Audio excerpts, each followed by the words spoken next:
हमारे देश को सिर्फ 3A ही चला रहे हैं और 3A से अगर आप पंगे लोगे तो आप खत्म हो। आंखें खोल दी आपने मेरी तो आज। हमारा देश सामने से अलग दिखाया जा रहा है, पीछे से कुछ और है। जहाँ पॉलिटिशियंस और जहाँ बिजनेसमैन एक साथ हमारे देश में मिल जाते ना, वहाँ पे आम जनता के लिए रूल्स अलग होते हैं, बड़े लोगों के लिए रूल।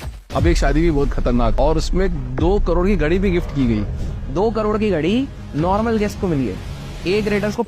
दुनिया का जो सबसे बड़ा एसेट मैनेजमेंट कंपनी है ब्लैक रॉक, उसके मालिक आ रहे हैं। JP Morgan, उसके मालिक आ रहे हैं। मेन हर बंदा वहां पर अवेलेबल है। ये दुनिया की तरफ मैसेज क्या जा रहा है कि boss I am the king. तो एक व्यक्ति है, उनका कुछ भी ऐड करो तो 7 हो जाता है। सुशांत सिंह राजपूत की जब मृत्यु हुई, काफी बड़े बड़े लोगों ने ट्वीट किया। इन व्यक्ति ने एक भी ट्वीट नहीं किया, लेकिन इस शादी के लिए अलग से इतना बड़ा ट्वीट लिखा गया। ट्वीट छोड़ो, गाना गाया गया, कविता लिखी गई है। अपन इतनी मेहनत करते हैं, सारा प्रॉफिट गवर्नमेंट ले जाती है। इसको मैं कहूंगा टैक्स टेररिज्म होता है हमारे देश में।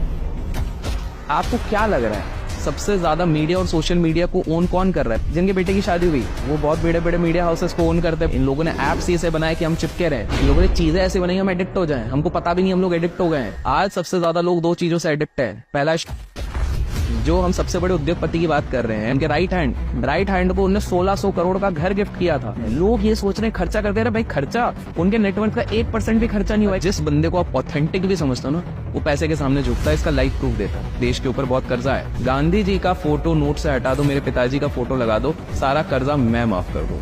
तो इसको थोड़ा सा मैं एक कहानी के तौर पे बताता हूँ, जो रियल कहानी है, ठीक है। और तो शुरुआत करते हैं हम करीब करीब 90s में, अर्ली 90s में।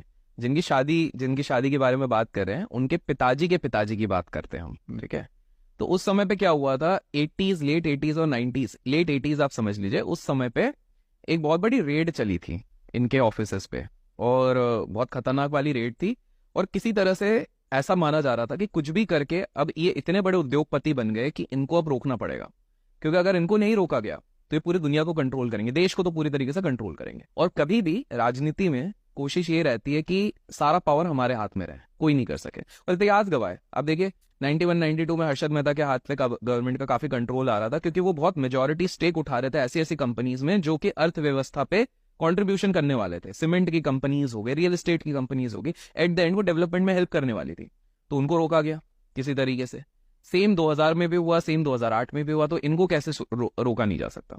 तो उस समय पे जब रेड हुआ ना, तो वो रेड की जैसे ही 4-5 दिन वो रेड चली, उसके बाद अचानक से ये खबरों से गायब होने लग गए। खबरों से ये रेड की बात गायब हो गई।